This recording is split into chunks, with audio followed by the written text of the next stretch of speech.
and welcome to the W Basketball Show. I'm your host Lucas, joined this week by Marco. Marco, how you doing? I'm good, Lucas. How are you? That's good, man. I'm good.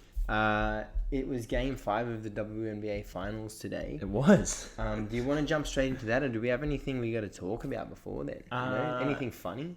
No, I don't think so. I think this is probably the most pressing thing to talk about, actually. Yeah, it probably is. Recording mere hours after the New York Liberty have become the 2024 WNBA champions. Yeah. We got OT going on in the background, which I didn't have a chance to watch today.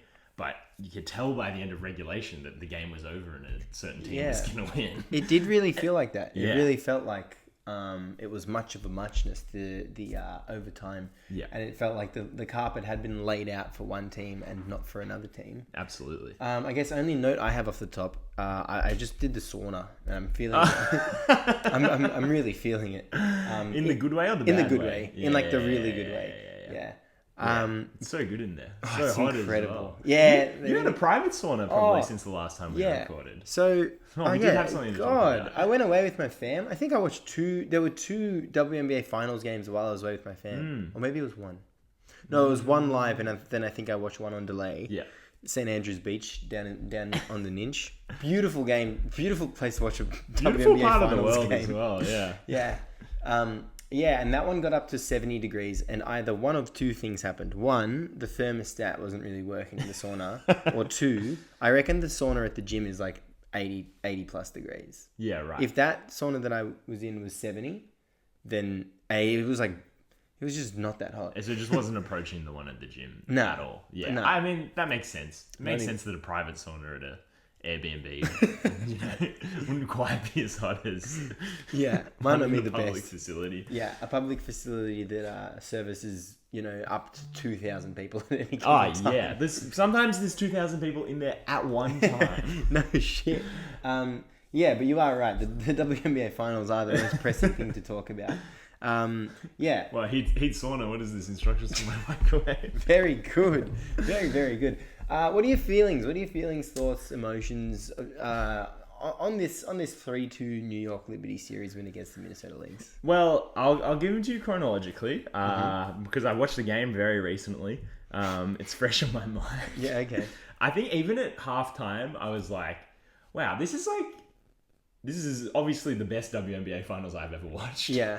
And possibly just the best basketball finals I've ever watched. Yeah. You know, having not been around for the last 7-game men's series in 2016, this was just like every game was so competitive. Like 2 games, game one and 3 both had like insane comebacks. 3 games finished by less than 3 points. Getting OT in Game 5 on paper as well should be like, wow, what a cap to the best series ever. But there was just kind of sour grapes in the second half of this game. When there was just some really poor refereeing decisions. You could sort of see it start to get to the Lynx as well. Like I feel like a team that's had so much fight and so much like been so locked in all season long, just like kind of looked like they'd met their match. Not in terms of like, wow, this team's better than us, but like, wow, I don't think we can fairly win this game.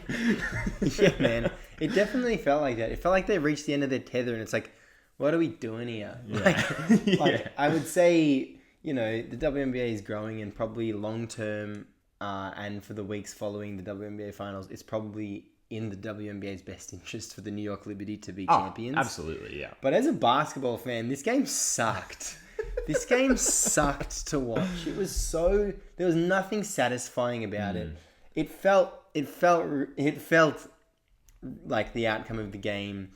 Yeah, it wasn't a 50-50 game. Yeah. Going into the fourth quarter, the New York Liberty had a 14-6 advantage in the total foul count, meaning that the Minnesota Lynx had the 14 fouls.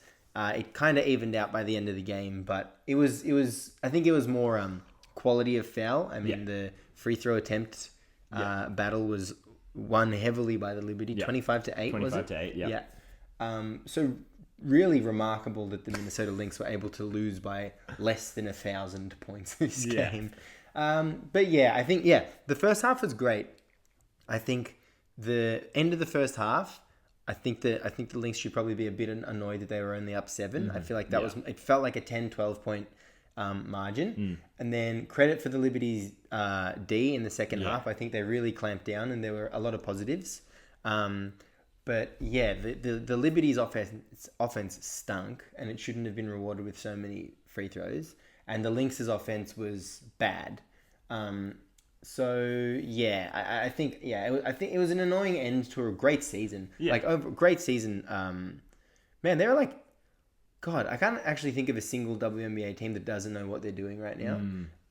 And every game was really interesting. The playoffs were great overall. Yeah. And the finals were good up until the end. yeah, and they were great. Like they were really just great watching it. And like let's talk about some positives because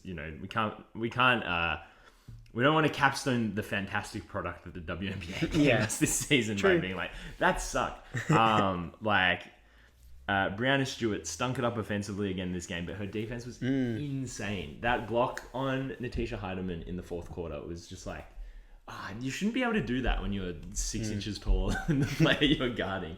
I think although like Cheryl Reeve felt like the better coach for most of this series, like you have to give Sandy Brondello a lot of credit for putting so much faith in Leonie Fijovic and Niara Sabally as well. Like Sabally felt like the best defensive option on Nafisa Collier, like for long stretches of this series. And yeah, Fijovic just sort of like just changed the way they defended all playoffs long, like from round 1 all the way to the finals.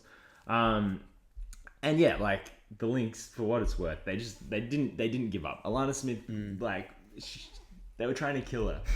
They were trying to put her in the fucking ground. Yeah. And she just got up time and time again and kept putting her body in the line in every single situation. Yeah. I saw a tweet that got like 8.6 thousand likes, so fucking go WNBA. And it was like, Alana Smith deserves a spa day after this final series. Yeah, subsidized by the WNBA. Yeah. Subsidized by the refs. Yeah. No, subsidized by Joe Tsai himself. She took a beating from Jonquel Jones. I said this to Marco before the game. If any basketball team had this Jonquel Jones in this game and she was officiated this way, they would be 82-0. 82-0 challenge on like rookie sliders. Rookie with fucking casual sliders. It was insane. It actually sucked, man. I'm sorry. I feel like we are positive. Like I think most episodes we've had on both of our channels, we've been very positive, but I think we're allowed to be negative. I know 100%. That it's the end of the WNBA Finals, but if that's what they're going to put out there, then this is our reaction. We have to be honest. Yeah, 100%. And like, I was actually so ready to be negative about this New York team if they lost this game as well. Like, Brianna Stewart, you miss 2 free throw attempts like in the last 30 seconds of a game twice. Yeah, true. To lose your team a game, and then the most bullshit foul in the world gets called on you with 8 seconds to play.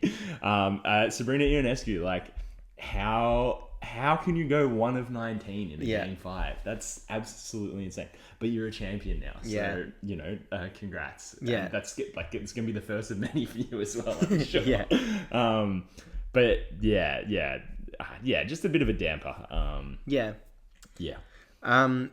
I don't think we've mentioned it, but if this is news to anyone, Brianna Stewart and Sabrina Ionescu combined for 34 shots today, 34 field goal attempts. They had the 2 most field goal attempts of any Liberty players. They were 1 and 2, and they made 5 of them. So 5 of 34 shooting combined, which is any team's 2 best players shooting that poorly, you probably think they're going to lose. Yeah. The team shot 30% from the field, 8% from 3, and 84% on their 25 free throw attempts for the game. Good they could convert those. Yeah. You mentioned Leonie Fijovic. I think she just unlocked so many things for this team. Turned Courtney Vandersloot into a backup. Which Vandersloot probably was. I think that's maybe something we learned last year's finals. Yeah. Vandersloot was probably a bench player and more of a leader and a locker room presence at this point of her career. And Fibic really stepped into that role so well. And she added so many elements to this team, and she unlocked a lot of things.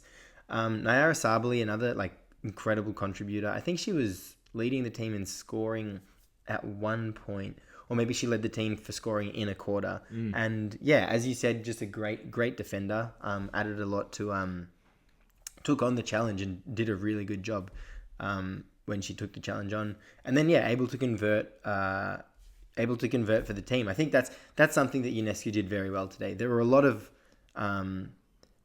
a few easy looks created for Sabali or Fibic. I can't think of any easy ones for Stewie.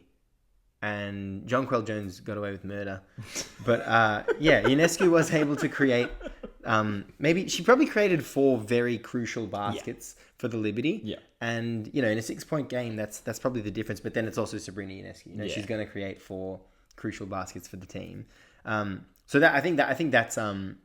think when the Liberty were able to put it all together, it was very fulfilling. It was like, cool, you are still playing really good basketball, and there are flashes of it, and you're defending really well. But what you said that you feel like Sandy outcoached Cheryl, or even what do you reckon? Get all game, or no? I don't think so. Second half. I think I don't even know. I don't even know if she did. Okay. I just think that like she made some very good coaching decisions in this game in particular. More rotation than anything else. Okay. And I think also but just like what you're saying, like getting like with Ionescu and Stewie in particular, it's like, all right, you're having a bad offensive game. Like how can you contribute to this team in other ways? True. And they do that. They did that all series long. That's true. For 2 players who shot very poorly, like as a whole for the finals. Like Stewie was probably the best defensive player throughout the series. She played 45. She played every single minute. Yeah, she did. Of this game 5 tonight, and Ionescu just the classic thing when your shot's not falling, like keep shooting him, and then that just opens up your passing game. When she hit that first 3 in the 4th quarter, it was so deep and it was so not open. It also really got the crowd into it. Yeah. Oh my god, the New York crowd. Yeah, they were crazy. That's the highlight. That was the highlight of this game. It's deafening. Like Ryan Rocco's straining his voice to get anything out. Like he sounded hoarse by the 3rd quarter, which is just awesome. But yeah, I think it is like what you're saying. At the beginning of this game, when like everyone was very nervy and the offense wasn't flowing, I still feel like the Liberty know what they're doing here. Like I still feel like they're finding ways to play their game, even if they're not hitting any shots or achieving anything. But which I think I put that down to good coaching from Sandy. Yeah, that's a good point. Yeah. What's it? Ryan Rocco started the game as Mike Breen and ended it as Hubie Brown. Also, fucking Mike Breen and Rebecca Lobo are the best combo. They're the best. What did I say? Mike Breen. Oh yeah. Ryan Rocco and Rebecca Lobo are the best combo. I just think they're the best commentary duo in any sports. Oh, I think so. I reckon they nail it. Yeah. They're not afraid to do it, like to speak their mind as well. But they blend it all together really well. Yeah. Yeah. Would you say they were probably the best team all year, the Liberty? Yeah, no, they were. They definitely were. There was no way, like, if the Lynx won it, it would have been so good and they would have been so deserving. But the Liberty, like, they had to win this one. Yeah. Yeah, that's what we were talking about all season long, actually. They're just on a mission on another level. And then also you have made the point about Sandy trusting her bench, which was our like huge criticism of them last year. I think it's good to know she listens to the podcast.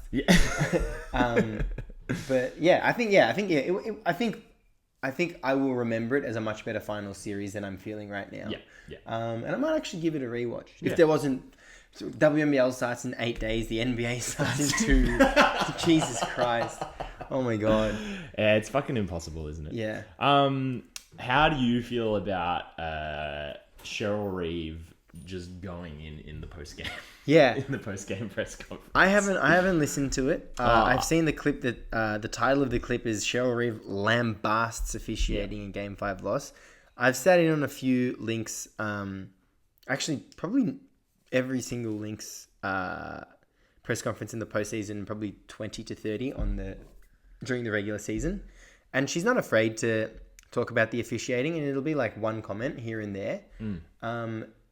But yeah, for the most part, she really talks about her team and keeps them accountable. And she nearly always talks about what they could have done better or differently. She kind of keeps the refs honest. Yeah. But she never really goes in. She never really goes in unless she really means it. But what did she say? I'll read you some quotes. All the headlines will be Reeves cries foul. Bring it on. Bring it on. Because this shit was stolen from us. Yeah, good on her. And then just, talking. It's like, at the other end, when they challenged it, if we would have turned that clip in, they would have told us that this was marginal contact. No foul. Guaranteed. So, I think just really being like, if there was just clear bias from, the officiators and the review team. Which, it's pretty sad. It's pretty sad to feel that way as well. And not be like, oh, we could have done this better and we could have done that better. It's like, this, and that's what I was trying to get at before. Like, Game 5, Game 7 situation where, like, everyone's so nervous and the teams are so even. It's so good. But, like, you can't do too much to win the game. Yeah. Like, you can't, there's no, like, master coaching stroke you can do to win the game. It's just, like, keeping your team, like, together, not letting their nerves fray, because, like, you're probably going to shoot under 40%, like, whatever the situation, because that's just the nature of the sport. And I really feel like the Lynx gave them their best shot. I feel like the Lynx had the best player in the series as well in Nafisa Collier. I feel like I think Reeve out-coached Brondello for the series. I would say I think the Liberty were probably chugging along a little easier though. But yeah, I think it was a great final series. No, it definitely was. Yeah, it definitely was. I think in our WNBA watching, in our WNBA fandom, it's got to be the best. Yeah, 3.5 great games, one good game, half a really terrible game. That's pretty good, man. Like, what else can you ask for in life? What's that? That's a 70% hit. Yeah, right? Exactly right. If I tell you a movie's 3.5 stars, maybe 4, you'd be like, "Fuck yeah, I'm watching that." Yeah, true. Yeah. What are you feeling? We're just watching the post game ceremonies right now. Shout out Courtney Vandersloot's on the screen. There's also Kayla Thornton. Yeah. How do you feel about Jonquel Jones winning Finals MVP? Like a kind of a nothing. I think she was the best player for the Liberty. All series long. In terms of, she was really consistent. Like, she managed to play her game the most out of anyone. And like, it wasn't like she had good games and big moments. It's like every quarter you'd be like, oh yeah, this is a former MVP. Who just dominates when she needs to. Like I don't think it could have gone to Ionescu or Stewie, considering they just didn't have that consistency. Would have been hilarious if it had gone to Leonie Fijovic. I think that I would have been like, yeah, sure, absolutely. I'll absolutely accept that. And like, I think there's an argument for Nafisa Collier to win it as well. Oh, definitely. Definitely. Like, she was the best player in the series for sure, consistency wise. But yeah, like, at the end of the day, in that situation where I guess they were playing, like, they were such a team, if you want to spin it in a positive way as well, that she was just like, that little half head and shoulders above everyone else. Yeah. Do you agree? Oh yeah. I think she was definitely. I think you made a good point. I think in the past we've criticized Jonquel Jones quite a lot. It also feels like with this Liberty team, she was never in tune with what they were doing. Like, if they were having a good game, she was having a bad one, and vice versa. But then I think in the finals, she actually all playoffs, she was just good game after good game, and it wasn't like shying away or like having a good quarter and a bad quarter. It was every quarter. It was such a, she really led, and she had like a level of consistency that I don't think she's shown. I actually don't think she's shown since she won MVP. I think that she's been like faltering, and she's still playing at an incredible level. Like she's still one of the consistently one of the 3 best centers in the league. But yeah, her playoff stats. She missed 2 free throws over the playoffs. Wow. In a playoffs where she shot 1 million. But she shot 55, 45, 95 splits. 15 and a half points per game. Yeah. That's over the whole playoffs. Yeah, that's over the whole playoffs. Yeah, I don't know what they were in the finals. I can't figure that out right now. Didn't miss a free throw in the finals though. But I think she's definitely the deserving finals MVP. Yeah. Needs Kylie clip that, by the way. What minute mark are we on? I gotta do a quote graphic for this episode. So okay, cool. 20. Nice. But I marked it. Nafisa Collier. I want to look at just her averages over the playoffs. Mm-hmm. Wow, man. God damn, good on her. I can't remember who I was talking about this with, but if the Lynx won it in the end, I feel like this would have been like a Kawhi with the Raptors run with Nafisa Collier. Yep. The best player in every single game. Yeah. Like, I don't know. She might not have been the best player in Game 5 today, but I would comfortably say she was the best player in every other game. I think she would have been the best player if she'd gotten like 3 shooting foul calls. Yeah, she shot zero free throws today. She's in the post all game long. Yeah, that's crazy. How did she shoot 0 free throws in a game? I don't know. My God, started off the playoffs with 2 games where she shot 14 free throws. But yeah, 24 points per game, 9 rebounds, 3.5 assists. Great efficiency. What is it? 53, 44, 80, 85. 2 steals, 2 blocks. Christ almighty, man. Wow, she really did all of that. Yeah. And she did it every game, it felt. Yeah. She started off in those first 2 games against Phoenix. Yeah. Really boosted her numbers up. True. But yeah, she performed in every single game. I think... Well, I mean, I don't think I'm looking at the numbers here. But game 2 against Connecticut, she had a difficult offensive game, but she was just massive defensively, and they won the game. Was that the 9 burger? Yeah, that was the 9 burger. How dare she? The 9 burger. Yeah, cool. Do you want to take a quick break? Yeah. And then come back. Actually, before we're gonna review our over-unders from the start of the season, but before that, a word from our sponsors. The NBA moves so quickly these days, it's hard to keep up. Shams and Woj are breaking stories left and right, but the Quick Time Out is right there with them to keep you informed on the latest NBA news.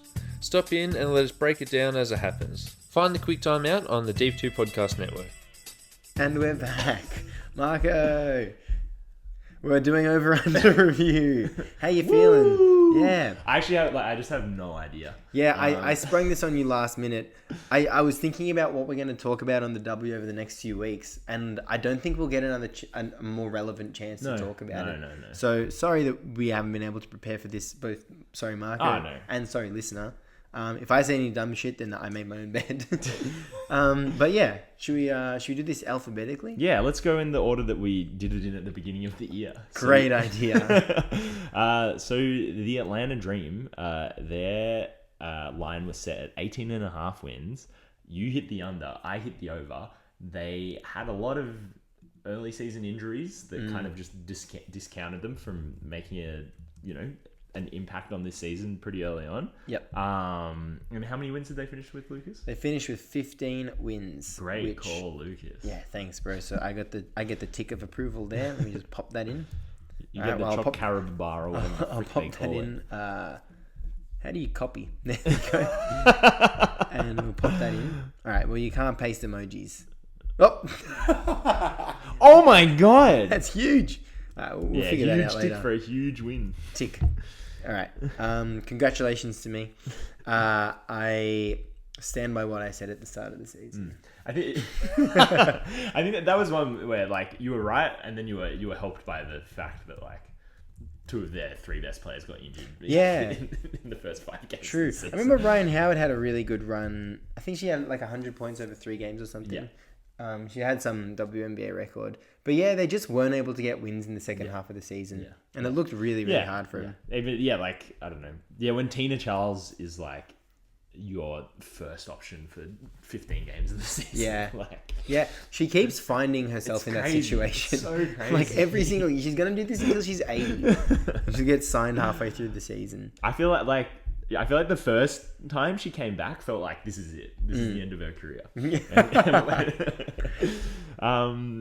The Chicago Sky, their line was set at 12.5 wins. We both hit the under pretty confidently on this, I would say. Yeah, they finished on 13. That's so well set line by Vegas.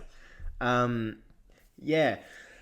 I just felt like there was a lot of moving. There was a lot of young players on this team. There wasn't really many avenues to win. And when we get to the top end of the league, there were just so many strong teams this year, and they weren't one of them. But they were still able to get 13 wins. Yeah. I thought they just pull out wins. Like, were they the team that had? No. Yeah. Like, even early on in the season, it was like, oh, okay, they've won that game. I'm extremely surprised by that because, like, I'm not seeing much develop on court. Dead set. But they would just put together wins, which is which is very impressive. Yeah. Head coach Teresa Witherspoon. How do you feel like she went in her Witherspoon? She left. Was she on the Pelicans coaching staff? Yeah. She was assistant to Willie Green. It was hard to say, man. I don't know if they really developed much of an identity this season. Yeah. Like, I hate to say it, but like it just felt like the Angel Reese show sometimes. Yeah. You know, it's like I think you should be thinking about this team more than this one. Yeah. This player who's like honestly has one of the highest ceilings, the highest floor ceiling ratios, let's call it. Yeah, right. But yeah, like there just didn't feel like enough of an identity developed for them this season. Yeah, I would agree. I think Kennedy Carter came out. I think she started off quite slow, but then really was able to find a lot of points for this team. But yeah, I think was it Dana Evans and Marina Mabry that both said that there was a bit of a bad locker room culture about this team, and then Mabry was able to get her trade requests honoured, and Dana Evans was not. But looking at this team now, that there's I don't understand. Kennedy Carter, I get the 17.5 points, but I can't imagine any of the other players scoring. Yeah. Like Camila Cardoso on those rim runs for sure, but points would have been hard to come by, and they were. Who we got next in the alphabet? The Connecticut Sun, 23.5 wins was where their line was set. We both went over. What a ridiculously low line. Yeah. Like, I never count this team out. Yeah. 23. If you think they're gonna have 20, they're gonna go 23 and 17. That's crazy. Yeah. That's insane. Yeah, you think they're only gonna win? Yeah, 3 games over 500 for the team that is just consistently, I don't know, 6 games over 500. Yeah, genuinely. They rolled out another machine. I think we spoke about what they need to add for next year. At this point in time, if their line was to be set at 23.5 wins for next year, it'd be another over for sure. Yeah. Because they just keep churning this thing out. But as we said, I think you need to add. They're definitely missing something. No, we said that the championship window might be closed. Yeah. Do you still feel that? Still feel as strongly about that? Not looking at the over-unders, no. Because, no, I just think it's really difficult. I still just think they're the 3rd or 4th best team, whatever they do in the off season. You know, I think it's so hard for them to just put themselves heads and shoulders above, the good teams in this league. Like I know I can see what they can do to get better, but I don't see what they can do to become the best. Yeah, if you understand what I'm saying. Yeah, that's fair. Hey, bloody some Birachinos. Oh, you brought Birachinos as well. Hey, Richard, welcome home. I think 2026 Alyssa Thomas needs to be more like 2024 Alyssa Thomas instead of 2025 Alyssa Thomas as well. Like if they want to compete, they need a player that's going to be on the level of now Nafisa Collier, Brianna Stewart, Asia Wilson, and then also add another like really solid starter, sixth player. The Dallas Wings next up on the alphabet.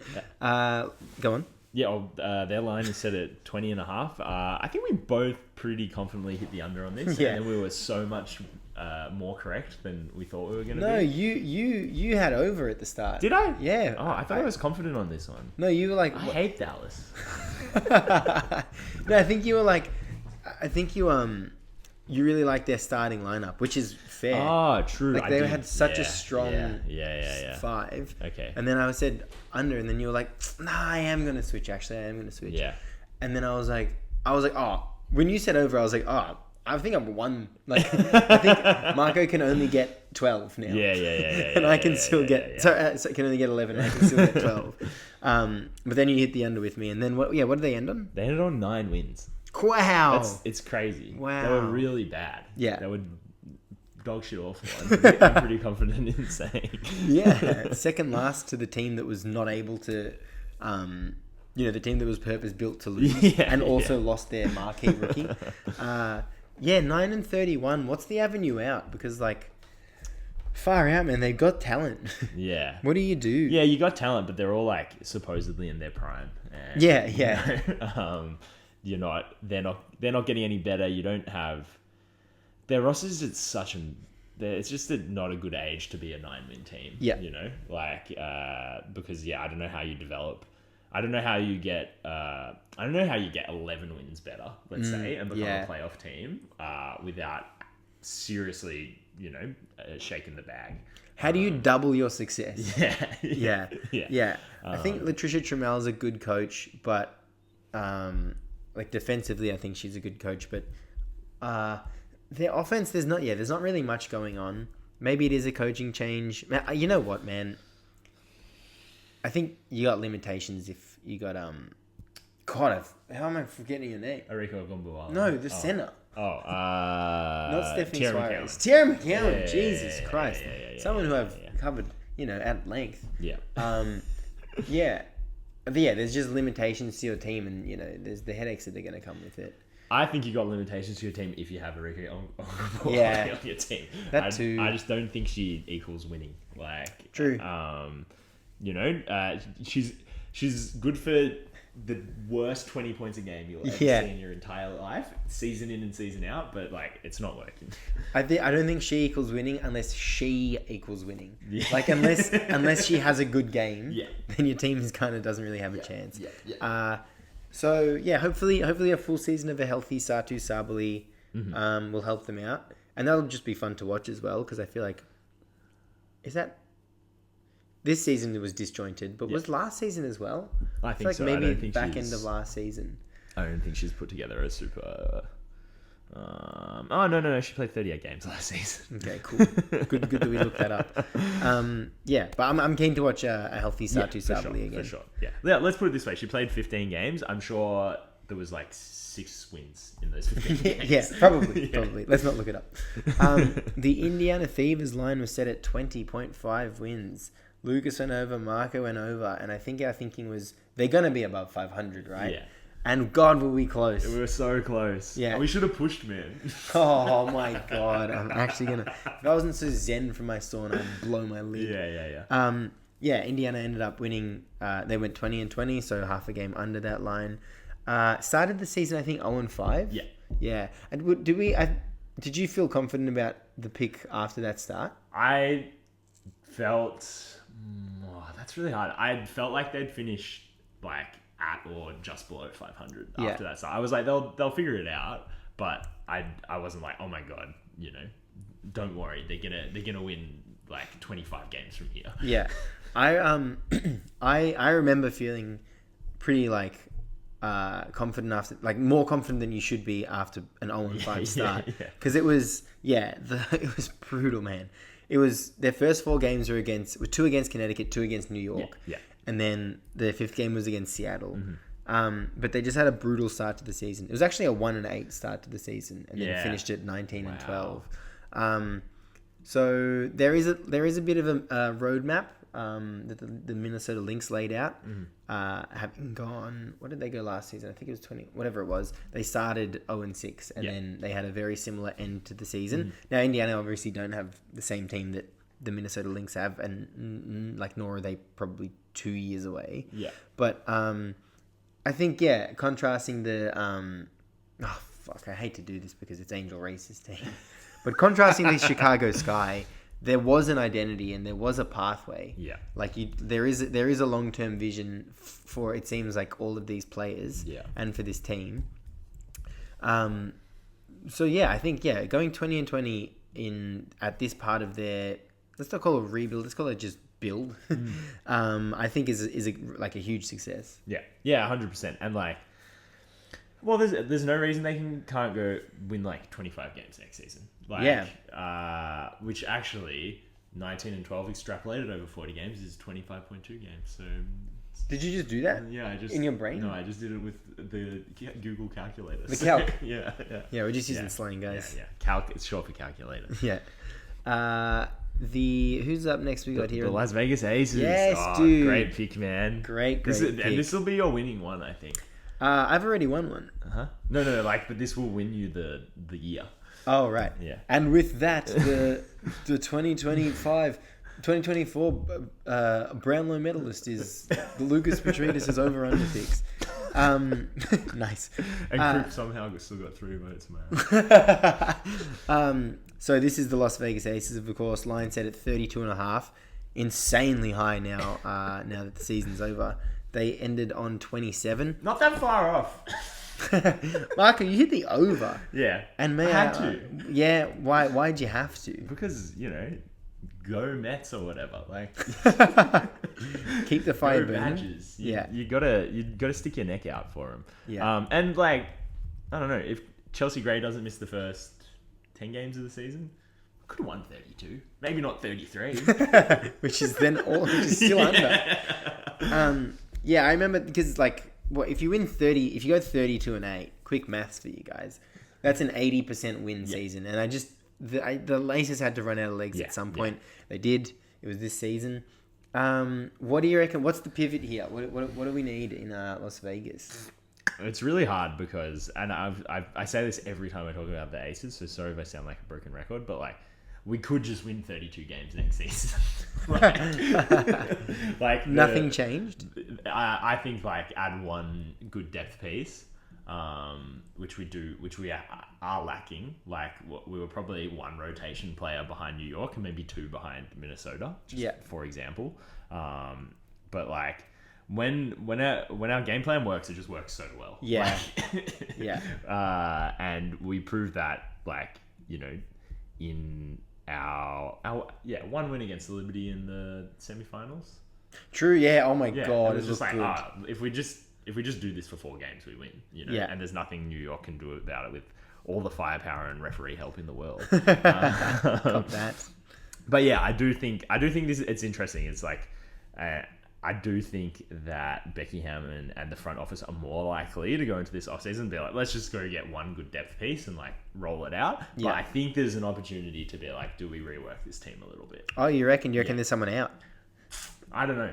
I think if you were gonna do it, it would be now. It wouldn't be after next season when it's all right, well, you're gonna probably be forced to your hand's gonna be forced by a Chelsea Gray retirement or Kelsey Plum free agency or something like that. Yeah. Which I think Kelsey Plum's going into this offseason as a free agent. So, she's so crucial to our success, but it's do you want something else? Do you want a different look? And she kind of embodies what this team is as well, A dog, you mean?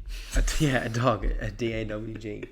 I feel like she would be the one, though. I feel like she'd have the most value. To go, Yeah. She has the most value going out, I think. Yeah. And, if she goes out, you kind of can't replace Chelsea Gray. No. And you can't replace Asia. But we might have to replace Chelsea Gray because she's ancient and she's 30. Yeah. Chelsea Gray? Yeah. No.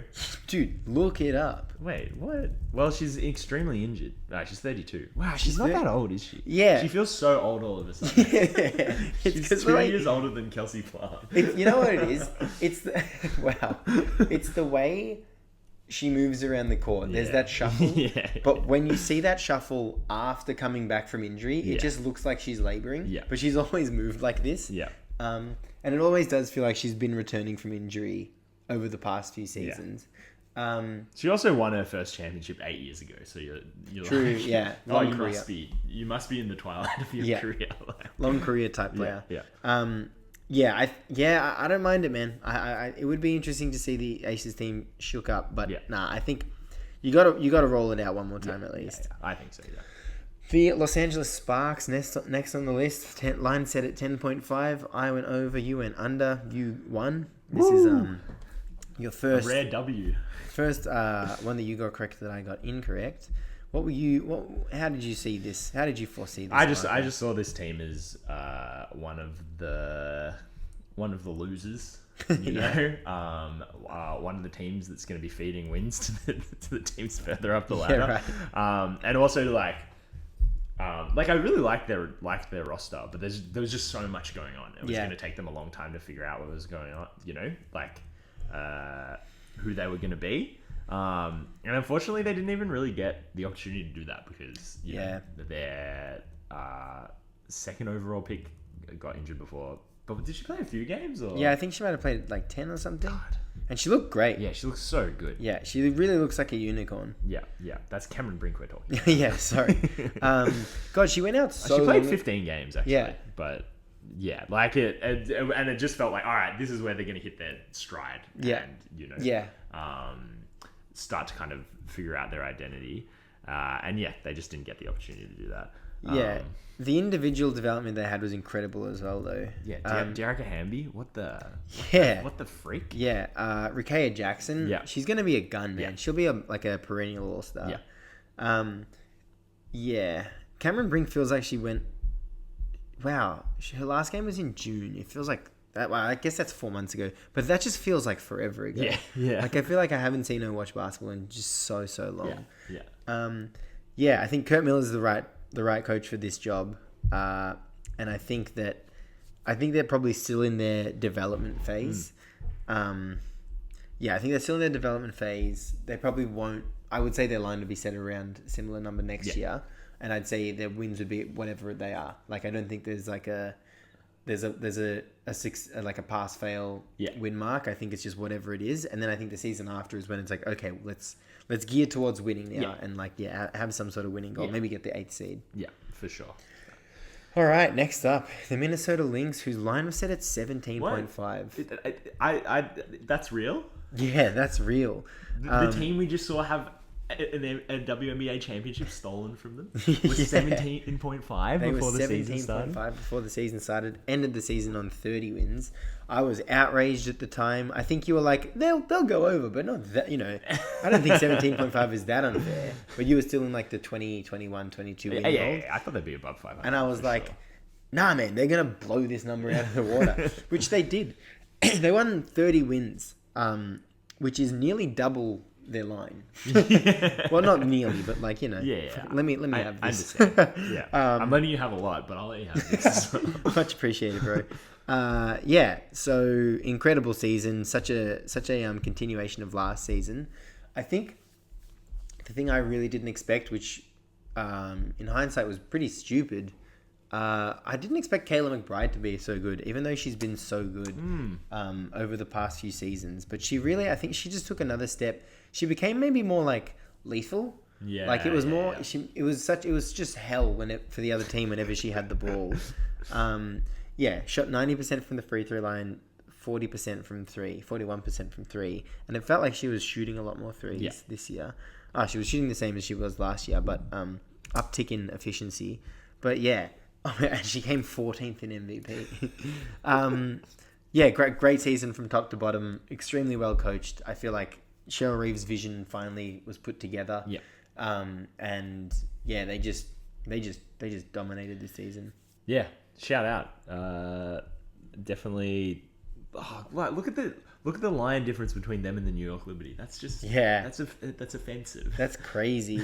I wonder what their line will be next year. Yeah.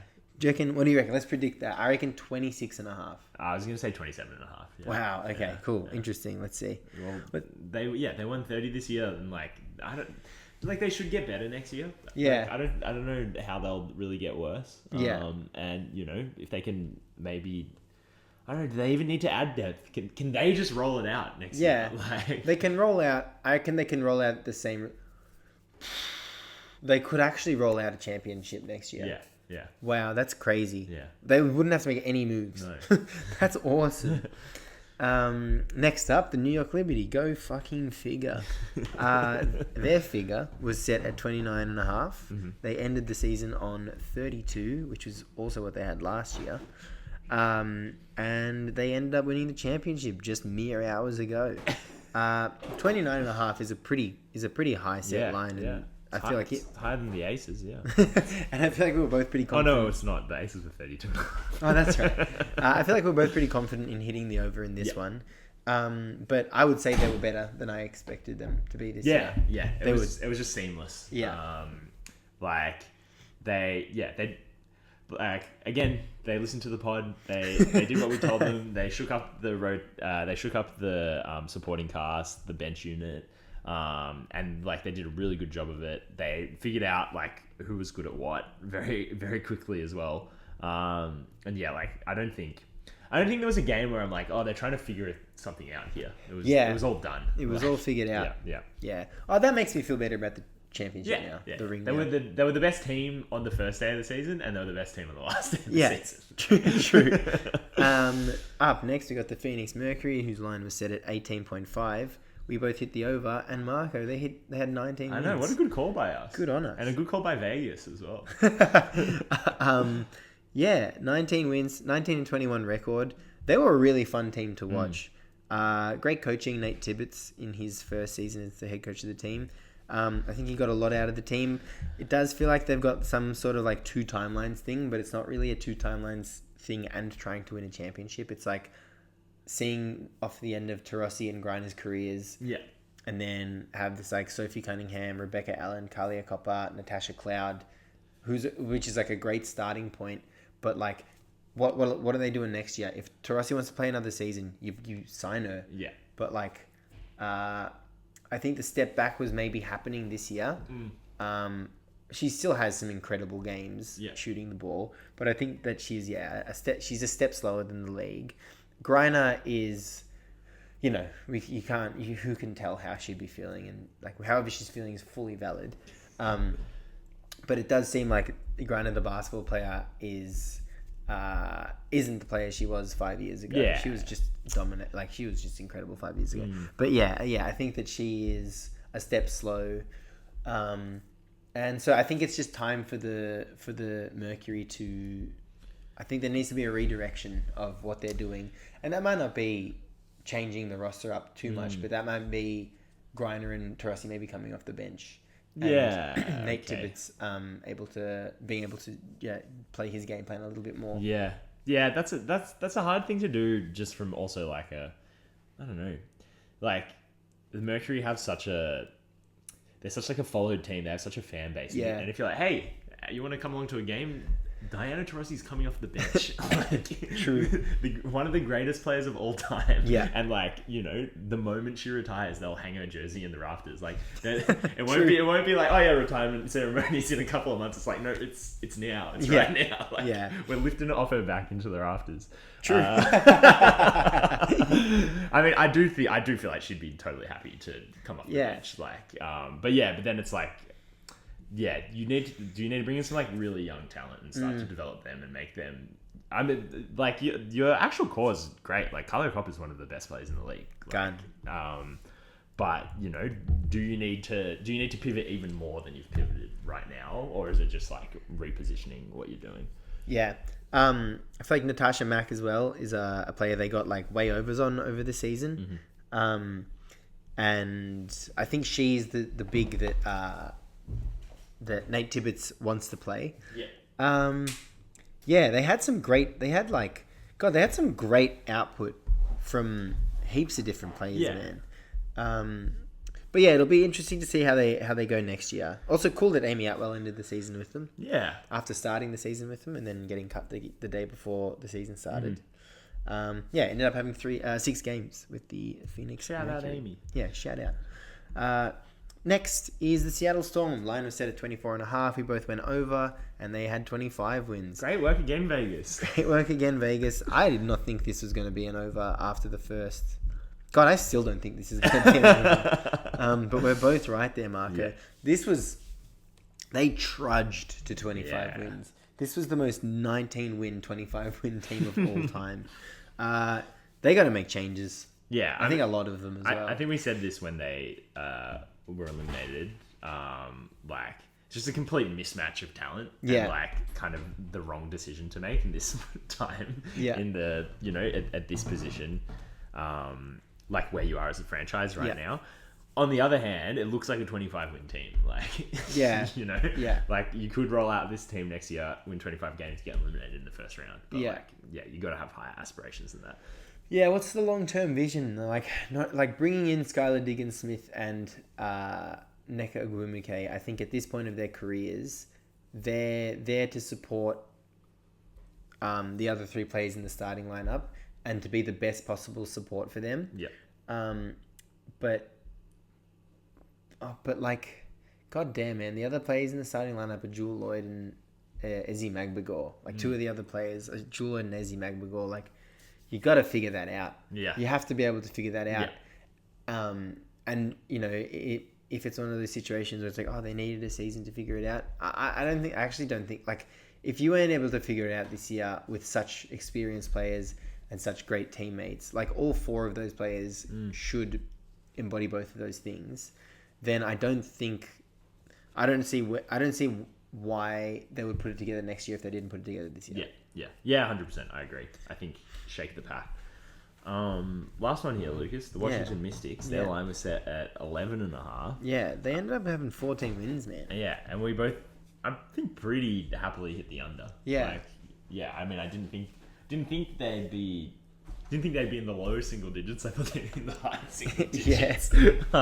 But yeah, it just felt like so much change, so many huge outs. There was just no way they were going to be able to string together as many wins, but they did. Huge outs, man. I can't remember exactly who went down early in the season as well. I think it was Ariel Atkins, maybe. Nah, she played 40 games. Wait, who am I thinking? Shakira Austin. Yes. Shakira Austin, I think she started the season, maybe, and then she ended up only playing 12 games. Yeah. Traded off Maisha Hines-Allen at the deadline. Julie Van Loo had a great season. I thought that they were going to... I was a bit worried, I remember, about this. I thought that they could have, crept onto, up to 12, which would have been just over. But I was nah, surely this is the team that wins are coming from. Yeah. 14 and 26, it honestly feels like that's way over. I feel like for what they had to deal with all season long, Julie Van Loo becoming a full-time starter. Wait, who was the guy? Was it Brittany Sykes as well? Brittany Sykes went down and Shakira Austin. Yeah. So then to finish on to have a 14 and 26 season, I think that they might be closer to their playoff push than I at the end of the season feel like they weren't that close to a playoff push, but that could be next season. Yeah. That's cool. Yeah. All right. Well, they were a game out of the playoffs this season. That's crazy. That's really wrong. They're legit. They could have gotten swept by the Liberty. Yeah. They could have gotten that privilege and that honor. Yeah. And I feel differently to them about. No, I guess if I'd just off the top of my head, I'd feel differently about them than I would to the Dream. Yeah. Be like, Dream will be fine once they have a bit of fitness. But it's they'll still know how to put wins together, and when they have health, they'll be a much better team. Yeah. So final score out of the 12 teams, Marco, we both did pretty well. Yeah. 8-7. Yeah. That's pretty good. I feel like. Was it? But on the other hand, I only just got half right. Yeah, but you blew it out. Yeah, but what's 7 divided by 12 there? You're on 60% of them, right? Nice. And what's 8? Passing mark. 66.6666. Yeah, it is true. Recurring. Listener, thank you for listening and joining us on this journey. We will have heaps of more W stuff coming up. As we said, the WNBL season tips off in 10 days or something. That's crazy. I'm sure. I need to lie down. I'm sure a bunch of other stuff will happen as well. But yeah, we'll talk to you soon. Thanks. Bye.